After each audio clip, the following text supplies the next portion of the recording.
Okay, good afternoon, Fort Lee. We're going to give everybody a couple of minutes. That's just 28 minutes past. We'll give you a couple of minutes just to get logged in and get settled, and then we will get started.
Okay, that's half past the hour.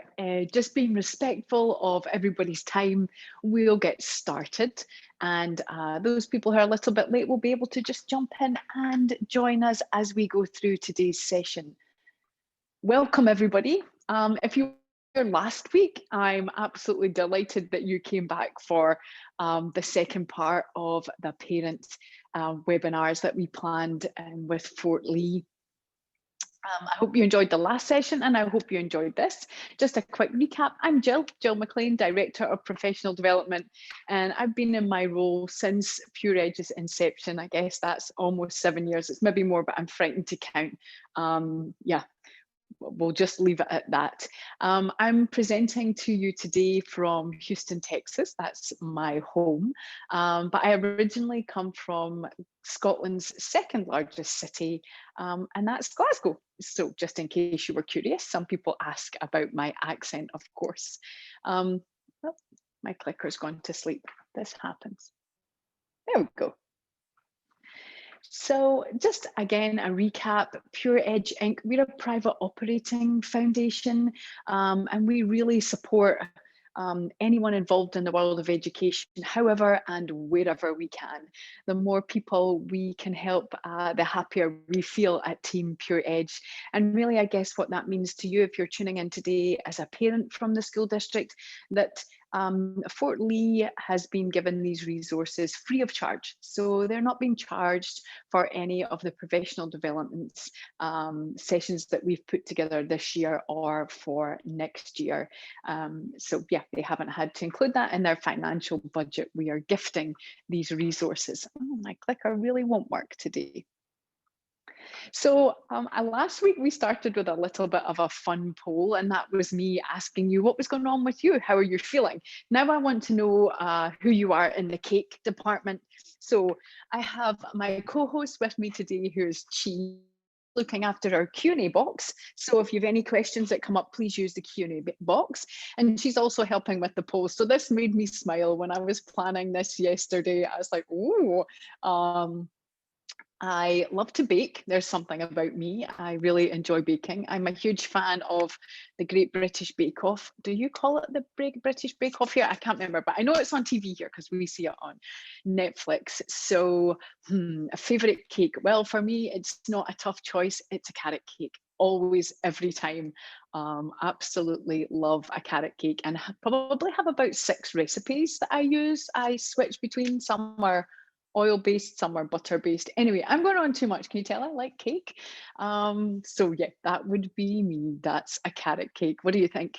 And if this is making you salivate looking at this, then don't go on Netflix and start watching the Bake Off. That's just, yeah, that's a challenging program to watch all these lovely cakes and desserts and biscuits, and you go to your own cupboard and it's empty.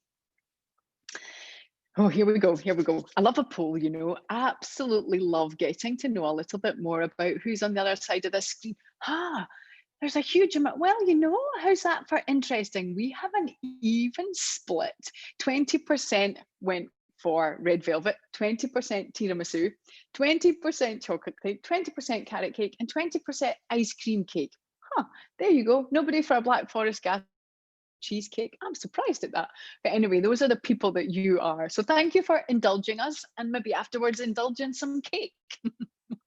Okay, so let's get going. If you recall, we like to start off our sessions basically in the right frame of mind, right? How do we set ourselves up for success? And how do we set ourselves up to be parents who have the mental and physical capacity to cope with not only everything that goes on in our life, but everything that goes on in the lives of our kids too. So let's take a mindful minute. I'll just scoot over here so you can see me a little bit better. Sitting comfortably on your chair, your feet are firmly planted on the ground. Just rest your hands on your thighs and empty your hands. If you're somewhere where you can relax and you feel comfortable, please close your eyes. And if you'd rather not close your eyes, drop your gaze down towards the floor. So we're going to take 60 seconds just for you. 3 things to notice. First thing, notice your heartbeat.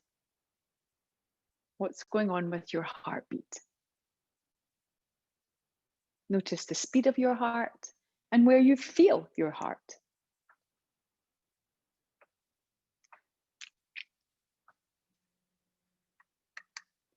The next thing I'd like you to notice is your breathing. So are you breathing fast or slow? Do you feel your breath just in your chest and sort of lungs? Or do you feel your breath all the way down into your abdomen? Maybe you notice your breath at your nostrils. Is it warm or cool? And then finally, take a moment to notice what's going on with you. So how do you feel right in this moment? Are you tired?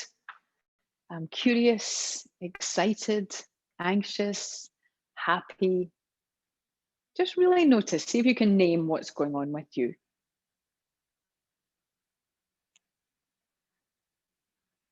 And then just open your eyes. For a moment, just notice, how do you feel when you stop to be quiet and to listen?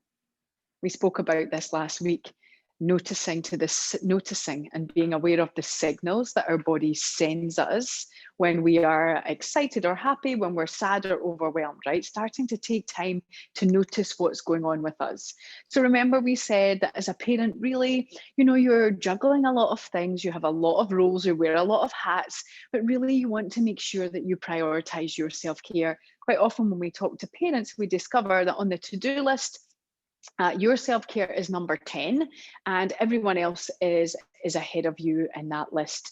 So I just want to reiterate that again in today's session. Take away from this session that it's really important that if you want to have an impact on your kids, if you want to help them, if you want to be there for them and be as supportive as you can in so many different parts of their life, you have to first check in with yourself and make sure you're taking care of you. The simple strategies that we're going to weave throughout this session, breathing, moving and resting, right? They can all be done in situ.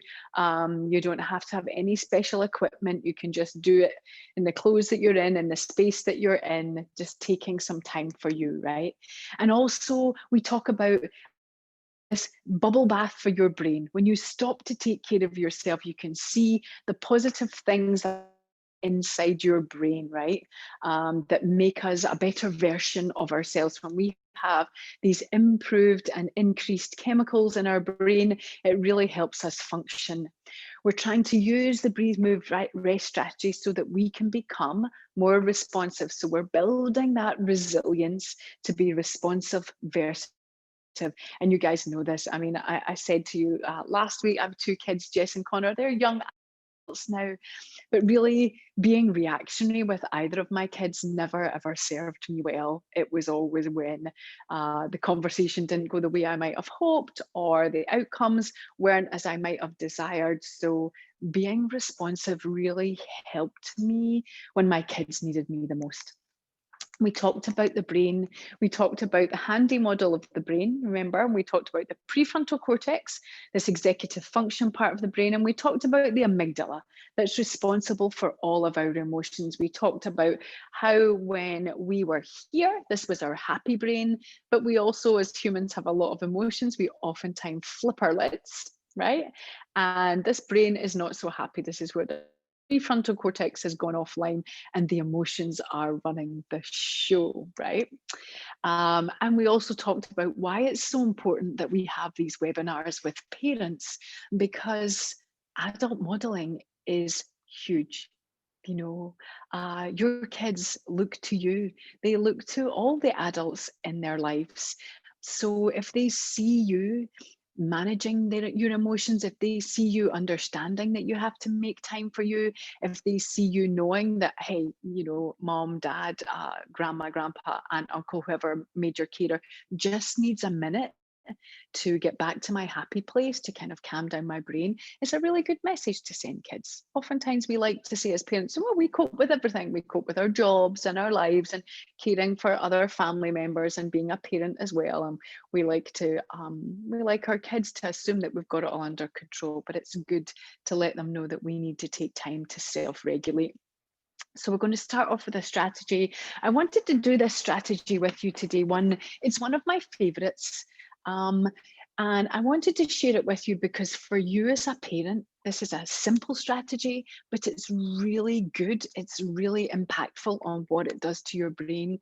But also, if maybe you're going to remember one thing from this session, if you remember this, if you have any kids under the age of, say, 10 or 11 years of age, this strategy works so well with them if you call it starfish breath. And if your kids are living up to 17 or 18, then really we drop the starfish and we're saying, you need to take 5, I need to take 5, we need to take 5.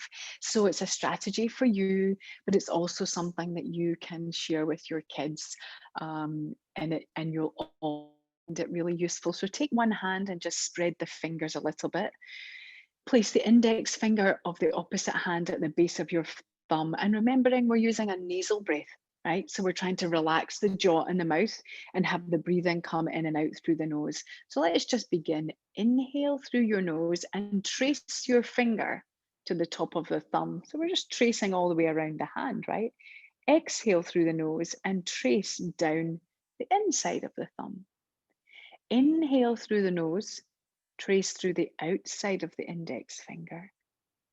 Exhale through the nose, trace down the inside. Again, inhale, this time going to the top of the middle finger. Exhale, going down the other side. Now, once you've got your rhythm, try not to look at me. Look at your own hand. Inhale to the top of the ring finger. Exhale, down the other side. Inhale to the top of the little finger. Exhale, down the other side. Let's go all the way back. Inhale to the top of the little finger. Exhale. Inhale, relax the shoulders and the jaw, top of the ring finger. Exhale. Inhale to the top of the ring finger. Exhale.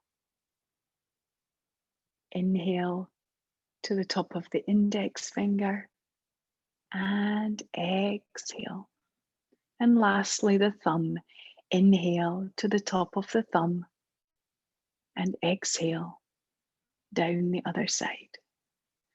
Just rest your hand and for a moment, just notice how you feel.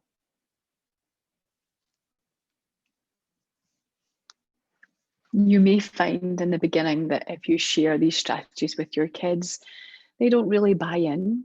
But stick around for the rest of the presentation, and it will give you some tips to share with your kids on why these strategies are useful to them and what benefit they can get from them. And sometimes understanding the why we do these things and why we need them helps kids understand, oh yeah, okay, well, I'm going to give it a go. I shall try.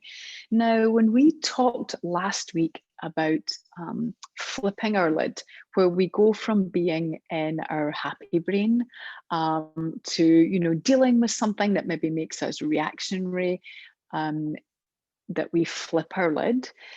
In terms of your kids, I thought it would be nice for you to have a look at this concept by Dr. Dan Siegel. And this is talking about the upstairs brain and the downstairs brain. And we use this with the young brain. So the upstairs brain is basically from the nose above, right, upwards, and that is that prefrontal cortex. So if I relate this back to the handy model of the brain, the upstairs brain is your prefrontal cortex. That's your reasoning, decision making, planning, problem solving part of your brain, right? Really need the upstairs brain to be online when we're trying to achieve a task or a function. We're trying to learn a new concept or learn a new idea, when we're trying to pay attention. So that's the upstairs brain. And the downstairs brain is everything below the nose. Right, so down here, breathing is in the downstairs brain. Emotions are in the downstairs brain. It's very much responsible for fight or flight, right? Which again is that flipping of your lid. Whereas the upstairs brain is your thinking, controlling your body. It's also empathy. So when kids interact with each other, when they're friends, you oftentimes see kids, one child has had an upset, lost a pen, fallen over, bumped their knee, and another child embraces them and sort of, sometimes they don't know the words to say, are you okay? But they understand that they need to give something. And so that happens in that young upstairs brain. Now you'll see we put a staircase here. And the reason for that is for the young brain, often happens is when they get upset, when they get overly anxious, overly emotional, they are feeling challenged, they're feeling like they don't fit in, they feel like they haven't grasped a concept at school, or they think they're going to get into trouble for something. Um, they find that what happens is these stairs that allow them to run up and down between the upstairs brain and the downstairs brain, which kids can do all day. There's a stair gate goes across that staircase, and the kids get stuck in their downstairs brain and get back up into their upstairs brain. So by that we mean, if we're using the happy brain, this prefrontal cortex, the reasoning, thinking, play, body control, is gone offline. It's just like when your Wi-Fi goes down and you can't get your internet to connect, right? It's gone offline, and the young brain can't get it to reconnect. They don't know how. They don't understand what's going on, and they genuinely don't know how. So you imagine in that brain, it's like a stair gate has gone across. I don't know about you, but I had these stair gates for my kids so they didn't come to the top of the stairs and fall down, or climb up the stairs when I wasn't there, right? So they can't get through. So they get stuck in the downstairs brain, where they're overly breathing, overly anxious, perhaps tears, sadness, frustration, scared, and they want to listen to you, and they want to interact with you, and they want to understand what they'd want to do to feel better, but they just can't get their brain there because the stair gate is shut, right? So that's the upstairs brain and the downstairs brain. So after today's session, you're probably going to notice this in your kids a little bit more. You'll be like, oh, stuck in the downstairs brain. I see the stair gate has closed and they can't get back across. But you know what's wonderful is that from last week's session, you've understood what happens to you when you flip your lid. So now you can understand for your kids what happens when they get stuck in their downstairs brain. And here's some simple strategies that you can use to help them get the upstairs brain back online. So you want to connect with your child. You want to chat to them and be like, hey, what's going on? Why are you feeling this way? Why are you sad? Why are you angry? Why are you frustrated? Why are you mad? Why are you, afraid? Whatever the emotion is, Number one, we want to acknowledge it. So we want to connect with that emotion, say, hey, I get it. I feel scared sometimes too. What's going on? And then you want to redirect them. How can you help them get away from that feeling? And that for each child, as a parent, you know your children best. So you'll know what the approach is, whether it's directive or whether it's softly, softly. We want to help them get back to being in a happy place. We want to open that stair gate so that they can climb the stair and get back up into their upstairs brain. Breathing, which is accessible when they're stuck in their downstairs brain. You notice I said this part below the nostrils. So they have access to breathing when they're stuck in their downstairs brain. And what we know is that breathing, slow, steady, rhythmic nasal breath, helps get the upstairs brain back online, right? That's one way to reconnect with the upstairs brain. And another way that's really efficient in getting that upstairs brain back online is movement. Any kind of movement, whatever you're doing with your kids, you know, keeping it simple, dancing around the kitchen table, doing some jumping jacks. This movement, this change of energy in the body really helps get that upstairs brain back online, right? So that's just some tips for you to think about for yourself. And it also helps you understand and your kids, when you see that change, now you know, oh, stuck in the downstairs brain, can't get back up into the upstairs brain. They'll find it really hard to communicate with you when they're stuck in their downstairs brain, right? And so then you'll think, the first thing I need to do is get the upstairs, move the stair gate, get them back up into their upstairs brain, and then we can have the discussion, or then we can target what the issues are. So we're going to do something that is movement based, right? Because we talked about that. Movement helps get this upstairs brain back online. And this is quite an intense movement, so it goes deep into one set of muscles.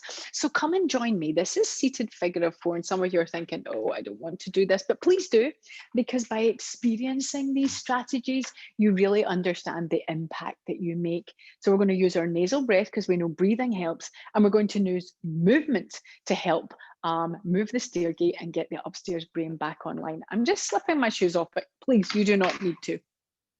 I'm going to pick up your right foot and place your right ankle on your left knee. Now, some of you already might be thinking, oh, knees can be a bit sensitive. So if your knee's not used to being in this fully flexed, rotated position, then this is an option. I'm just going to lean back to show you. So if my feet were on the floor, you take that same right leg and you cross it behind your left and place it on the floor.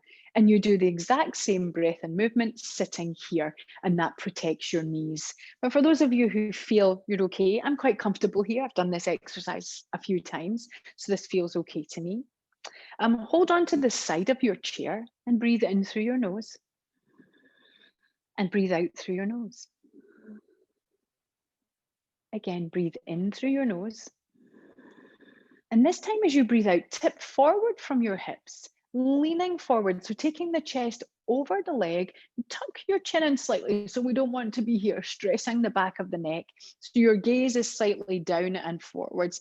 And just go to the point that you feel the stretch. Now, I'm not going to have to say much here because you'll know exactly where the stretch is. You're going to feel it pretty quickly in your body. And let's stay for a couple of breaths, just allowing that stretch, this movement to happen in the body. Inhaling through the nose, exhaling through the nose. Inhale and exhale. Take one more breath. See if you can stretch a little bit further. Some of you might find you can hold on to your knee and your feet and drop a little bit deeper. Inhale and exhale. Inhale, sit up tall and release the leg. So just as you do this, think in your mind the stairway between the upstairs, let's switch legs, and downstairs brain, slowly starting, the stair gate slowly starting to retract and the capacity to move in the upstairs brain happening. Now again, you're here if you feel comfortable, or if your knees would prefer this, then it's exactly the same exercise. Hold your seat, take a breath in, tip from the hips, exhale through the nose. And let's just stay for a couple of breaths. Inhale and exhale. If you want to hold the legs, you can. Inhale, exhale. Take one more breath. Slow breath in and slow breath out. Inhale, lift up, and then release the leg. And just sit for a moment and notice how you feel. So I'm pretty sure if you're not used to doing seated figure of four, you felt a pretty intense stretch in the back of the body, in the hips, through the glutes, right? So really noticing that. Very, very good for keeping the lower back healthy and the hip area healthy. So the upstairs brain and the downstairs brain are the two normal stress responses of the human body. We are designed to experience stress, and we're designed to cope with a certain amount of stress. And we have these two stress responses, and we usually call them we don't usually, they are called the sympathetic nervous system and the parasympathetic nervous system, usually called or nicknamed for sympathetic is fight or flight. So that's flipped your lid. Fight or flight is going to be downstairs brain. So you can see the face of the child there, right? And that kind of sums up what happens when kids get stuck in the downstairs brain. And then we have rest and digest, which would be happy brain, which is more likely to happen in the upstairs part of the brain. What we want for our kids to be able to do, and what we want for us to be able to model, is that we can effectively move between these two systems. So we can get into fight or flight. We'll exhibit those behaviors. We will show them, and we'll also show that, hang on a minute, I don't want to be here any longer. I want to move from that and get back into rest and digest. So if we think that fight or flight is here, flip your lid, and rest and digest is here, we want us and our kids to be able to do this efficiently and effectively all day long. So they're going to flip their lid. They're going to have moments of anxiety or feeling overwhelmed or anxious. It's all very normal, and their brain is designed to cope with that.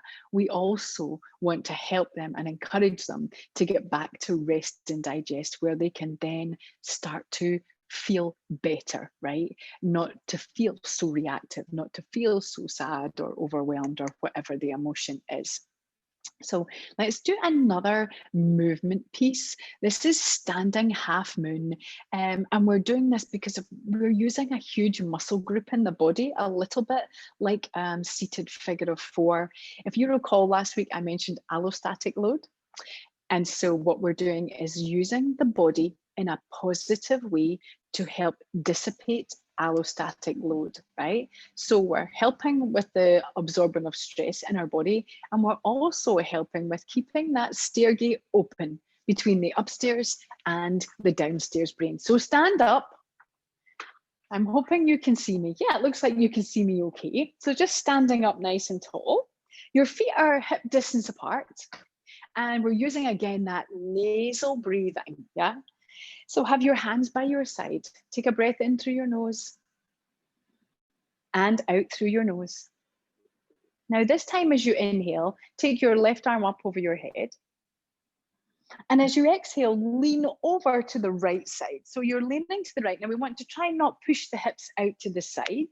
We want to lift out of the waist and lean over to the side. Yeah. Now just stay here for a few breaths. This hand, the right hand, is just gently resting on the leg. So inhale through your nose and exhale through your nose. Let's do a couple more. If you find that this is a lot of work, which it's supposed to be, then you can sit up a little bit taller in your waist or in this stretch. That's already 2 breaths. Let's stay for one more. If you want to go a little bit further, you can, right? Inhale and exhale.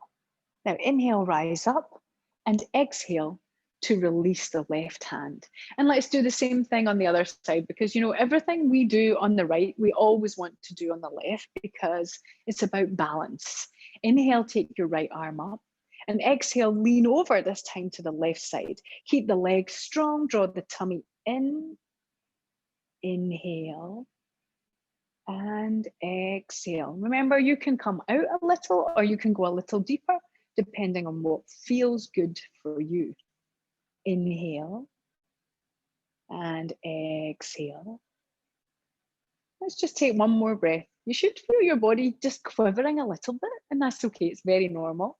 Inhale and exhale. Inhale to rise up. Exhale, release your hand. And for a moment, just notice how you feel. Notice any sensations in your body. Standing half moon is also a really good exercise if you've found yourself sitting for quite a long time. Do you ever stand up and kind of go, oh, you just instinctively know you need to stretch your body. So if you feel that as you get out of a chair or out of a car, then standing half moon will be really useful in terms of really loosening out and stretching out that part of the body. Now, these images I've put up for you, and this is any age group, it's kids that are in this picture because, you're parents and you'll have been there with your young kids or you still go there with your older kids, but this relates to adults and young children, so everyone. These images, both the kids in these images are stuck in their downstairs brain, right? They flip their lid. Now, sometimes, depending on what has happened or how they're feeling, kids will go into what's called the blue zone. And so that's where your child becomes withdrawn, uncommunicative. They don't want to chat. They don't want to chat with their peers. They don't want to play. They don't want to engage. They just want to be alone. They become quite withdrawn. That's the blue zone. That's one of the body's responses to feeling overwhelmed or anxious. And then there's also the red zone, which is sometimes easier to read because it's an outward expression. It's very much, this is what's going on with me. I want you to hear it. I want you to see it. It's loud. It's arms moving. There's screaming, possibly tears, sometimes even banging of fists on the floor or slamming of doors, right? It's very noticeable. So both these kids have flipped their lids, and what we really want to do is, by using simple brain break strategies, is to help them get from the blue zone or the red zone back into what we call the green zone, and that's happy brain, right? Green zone is also in the upstairs downstairs brain model, where the stairgate is open and the child can move happily between the two stress responses of the body, not stuck in the downstairs brain. Now, what's really important here is that when we try to help kids move from the blue zone, the red zone to the green zone, is that we acknowledge their emotions. So let's imagine, child in the blue zone comes home from school and you say, you're really sad today, and they say, oh, I'm sad today because I don't think Fred likes me, and you go, oh, I'm sure he does, don't be silly, right? Because we do that. We as parents, we oftentimes, not always, we're not always guilty of it, but we want to make light of things that sometimes kids take to heart too seriously. But actually, it's better to say, oh, no, you're right to feel sad. That's a normal emotion. I would feel sad if I thought somebody didn't like me too. Let's think, what can we do to make you feel better about that, right? And so then you work together, you plan an approach that maybe tomorrow he's going to play with Fred, or you're going to write him a little note or speak to his teacher, right? There's things that can be done, but you acknowledge it. That's the first step to helping kids get into the green zone. And the same with the child in the red zone, right? That's your child that comes off the school bus screaming, and you're like, whoa.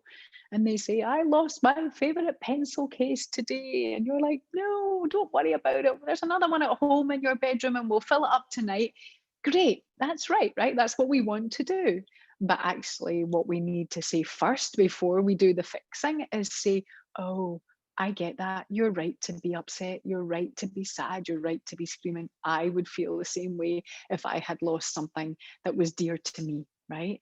And so by acknowledging the emotions, we open up that avenue of opportunity for kids to start to understand their emotions and how they can regulate them and how they can articulate them.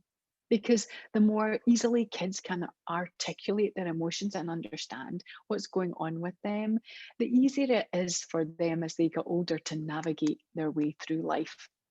Now we're going to do another brain break strategy. This is called tree, or if you do it as a family, you can see we've got Ferdinand the frog there. If you get everyone involved, your kids, your husband, your mum, your dad, whoever, and you do it together, you can make it a forest. Today we'll give a tree a go. I put this strategy in because this is about focusing on balance. You have to stand on one leg. Standing on one leg, balancing is really good for the body, strengthens the right side or the left side, but also in terms of your brain has to focus really hard. Your brain finds it hard to be stuck in fight or flight or the downstairs brain when it's standing on one leg, because your brain really has to focus. It's using a lot of its concentration, a lot of its good attributes to make on one leg and don't fall over. So it's harder for us to ruminate. It's harder for us to get involved in a little mental discussion in our heads, right? So once again, standing up, standing with your feet just slightly apart, not too far apart, and your hands by your side. I'm taking my shoes off. This is just habit for me. I've been doing these strategies for so long. I don't know how to do them with shoes on, but again, it's not important to take your shoes off. Take your feet slightly apart and inhale through your nose and bring your hands onto your waist, and then just exhale. Then inhale, turn your knee out to the side. And then as you exhale, you're going to pick your foot up off the floor, and you can see I've just set my foot just above my ankle. Now, feel free to hold on to a chair or hold on to a wall, right? Or feel free if you want just to leave the tiptoe down on the floor. That's also fine, yeah?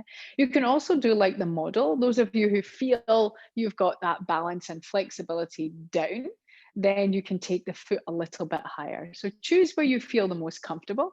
And once you get steady, take your arms over your head in a V shape. Focus on a spot and stay here. Inhale and exhale. That's one. Inhale and exhale. Now notice things wobbling. Your ankle probably wobbles, your leg, perhaps your toes and your feet. Inhale and exhale. 3. It's that wobbling is how the muscles learn to hold strength and be steady. Bring the hands down and exhale, release the foot. Let's switch sides. So now the left toe goes out to the side. Inhale. Exhale. Inhale, pick up the foot, deciding where you want it on the floor, halfway up or all the way up. You can choose where you want to be and take your arm over your head. Focus on something. Drop your gaze and hold it steady. Inhale and exhale. Draw the tummy in slightly. Inhale and exhale. One more time. Inhale and exhale. Hey, don't worry if you fell over, normal. Inhale, bring the hands onto the waist, and then exhale to release the foot. Drop your hands by your side, and then for a moment, just notice how you feel.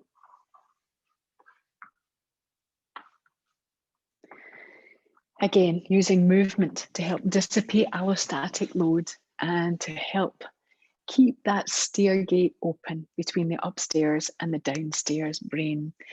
So we want to talk about how the brain responds to experiences. Now, what we know that the brain is like Velcro for negative experiences and Teflon for positive ones.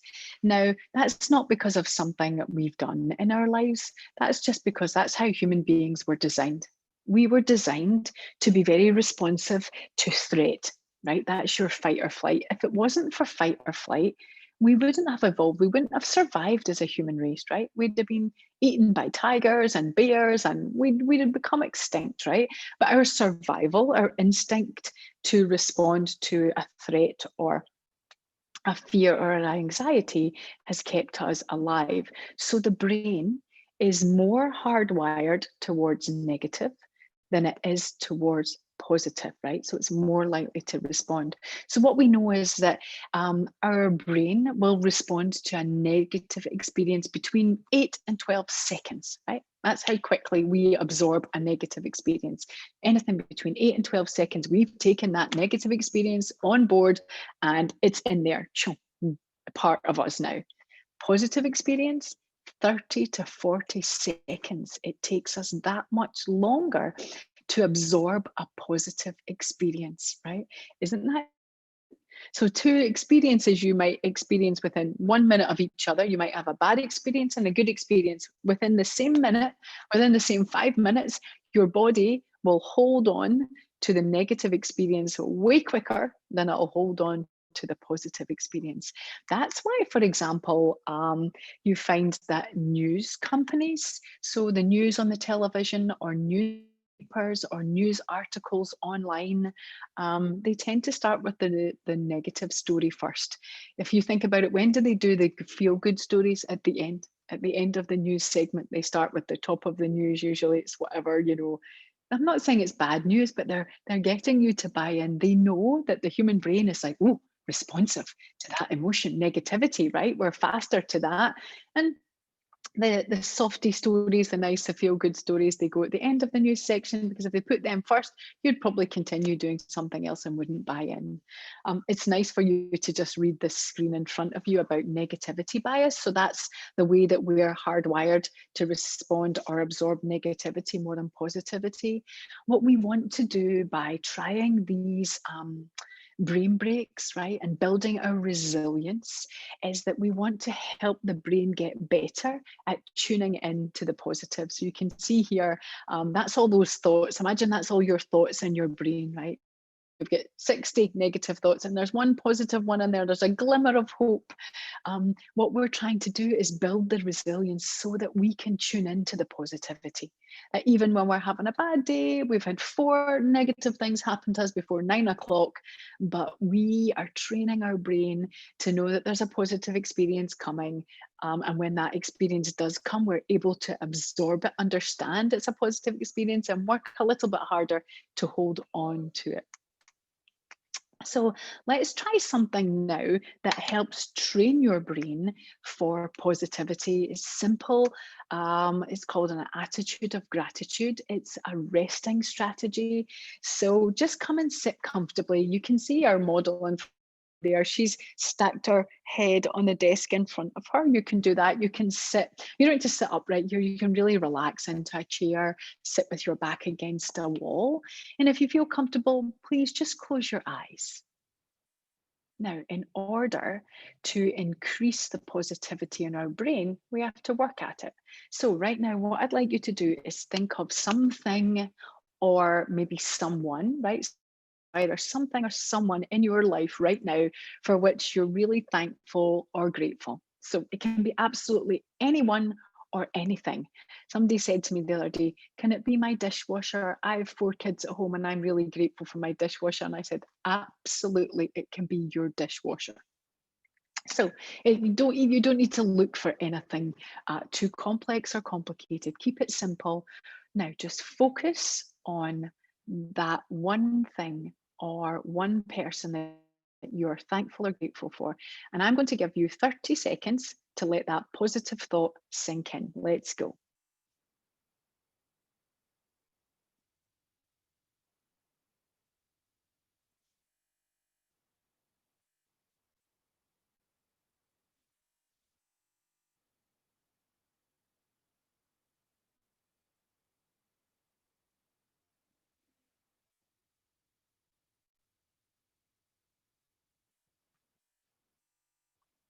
Just a few seconds more.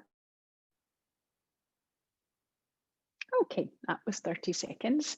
So let's just do that one more time, same exercise. So think of another thing, a different thing or a different person for which you are thankful or grateful.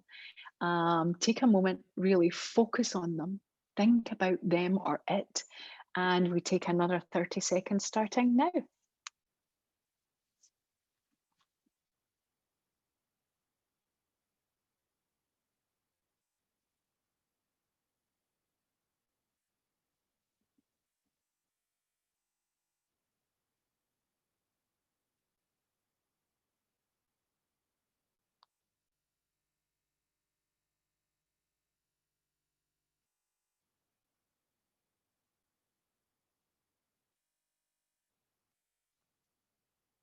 Okay, that was 30 seconds.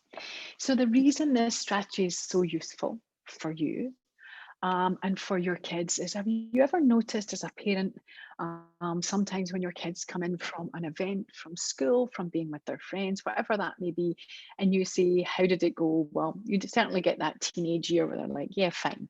But you quite often notice that they'll tell you what went wrong first before they get round to telling you what went right. So, something for you to think about as a parent in terms of building that relationship, building that communication, understanding, how the mind, the human mind, is more attuned to negativity, is letting the negative thoughts come and then say, surely there was something good. Did something good happen? Tell me the good thing that happened. What you do then is you force that child to think. They're then doing this attitude of gratitude without you having to stop them. You're making them think about it, and they go, oh well, yeah, they had my favorite pizza in today, or yeah, I did really well with spelling, or but you oftentimes have to pry that information out of them. And sometimes it won't happen immediately. They have to really work at it. Working at positivity is just much more challenging. When we did our presentation last week, I gave you the little emoji slide and said, choose which one resonates with you right now, right? And so, what we've been seeing a lot recently with all the things we're dealing with is we've seen people with the sad and the tear and right, it's a lot of discombobulated emotions. When we're in that state, to get up into the top, the smiley ones, or just even a little bit, or a winky face, you have to work much harder. It takes more work and effort, and it's why oftentimes we get in this rut of being like, oh, can't be bothered today, because it is hard work. But brain breaks help because they're already getting you. And if you're working with your kids are already getting your upstairs brain online. And if your upstairs brain is online, it's going to be easier for you to find the positivity. And so the final piece of this session is looking at our response to stress for us as adults, but definitely for kids. And so you can read this for yourself, a quote by Dr. Nadine Burke Harris. She was involved many years ago. Well, she wasn't involved in the ACEs study, but it was sent to her when she was a pediatrician. Yes, I couldn't get the word out there. When she was a pediatrician, she was involved and found out a lot of information. And basically, that study, I'm not going to go into it. If you wanted to discover anything about the ACEs study, ACES, it's the Adverse Childhood Experiences Study, you can Google to find out some information. But that's not what our discussion is about here. It was the fact that too much stress can impact a young brain, right? It can impact its development, it can impact the immune system, it can impact the hormone system, it impacts the very early stages of development. And why that is of a concern is that not only does it impact the early stages of development in the young person, but we then see those the effects of those in the human body physically later in life. So we might see, an affected immune system later in life causing medical problems of a variety of things.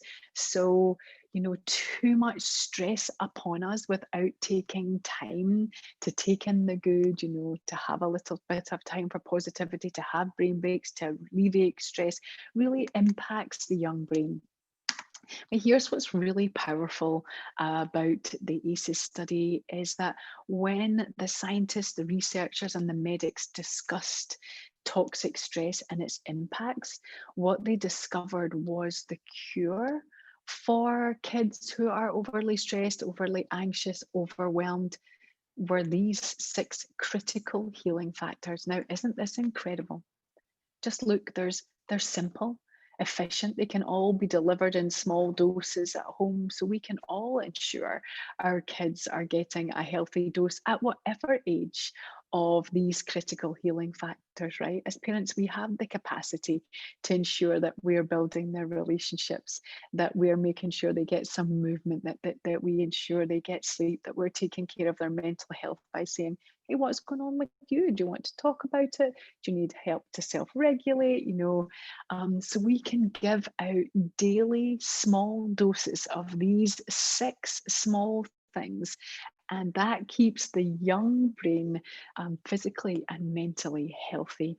And that's kind of wow, right? Because I think we forget as parents that we have the capacity to remedy some of the things that impact our kids' life just with these simple ways of interacting, building these relationships, understanding their emotions, acknowledging and letting them know it's okay. So we're going to come to the final piece. We're going to take our guided rest or body scan. If you can, lie down. Why not, right? Take a moment for yourself. Hey, your parents, you all deserve some you time. So if you're somewhere where you can lie on the floor like Mitzi here, go for it. If you prefer to curl up in a chair, that's also fine. What's important here is that you are comfortable, right? You want your body to feel comfortable. So sit somewhere where you can have that comfort, because it's really hard for the human body to take any kind of rest or just focus on being restful and calm when you feel uncomfortable. So get yourself in a nice comfy position and close your eyes. And then take a deep breath in through your nose. And this time, exhale through your mouth. Just do that one more time. Same thing, breathe in through your nose. Slow, deep breath in. And then exhale through your mouth. So this is you giving your body permission to let go. You're saying, okay, body, okay, brain, you can switch off for a moment. We are taking some rest. So I'm going to talk you through a body scan. We're going to start at the head and work all the way down to the feet. Try not to move your body. Try just to tune in to the body parts as I mention them and notice any sensations. So relax your head. Relax the top of your head and the back of your head. Relax your forehead, your eyes, your nose, your cheeks, and your ears. Relax your jaw. Unclench your teeth and let your tongue rest in your mouth. Relax your neck, your throat, your chest, and your upper back. Relax your right shoulder, right bicep, right elbow, right forearm, and right wrist. Relax the back of the right hand, the palm of the right hand, and the fingers of the right hand. Relax the left shoulder, left bicep, left elbow, left forearm, and left wrist. Relax the back of the left hand, the palm of the left hand, and the fingers of the left hand. Relax your abdomen. Allow your lower back to sink into the floor or the chair. Relax your right buttock, right thigh, right knee, right calf, and right ankle. Relax the top of the right foot, the sole of the right foot, and the toes of the right foot. Relax the left buttock, left thigh, left knee, left calf, and left ankle. Relax the top of the left foot, the sole of the left foot, and the toes of the left foot.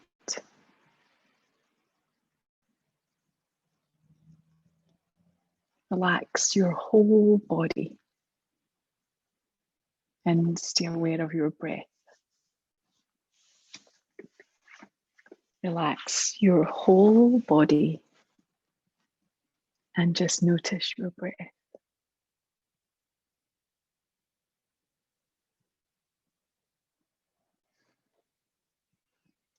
So just slowly and carefully now, start to bring some gentle movement into your fingers, your toes.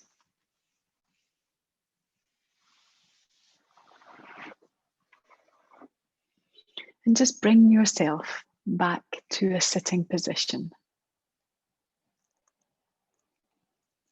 And for a moment, just notice how you feel.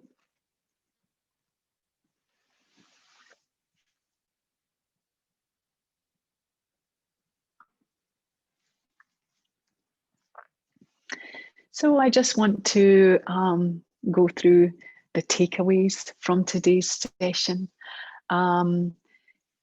Use brain breaks, or using brain breaks, is a really simple yet effective way to help us as adults self-regulate, but for kids, help them be able to move the stairgate and effectively move from the downstairs brain and back up into their upstairs brain. Just remembering that the brain is like Velcro for negativity. So we remember negative experiences way faster than we remember positive experiences. We have the capacity to give out these daily healing doses of the 6 critical healing factors.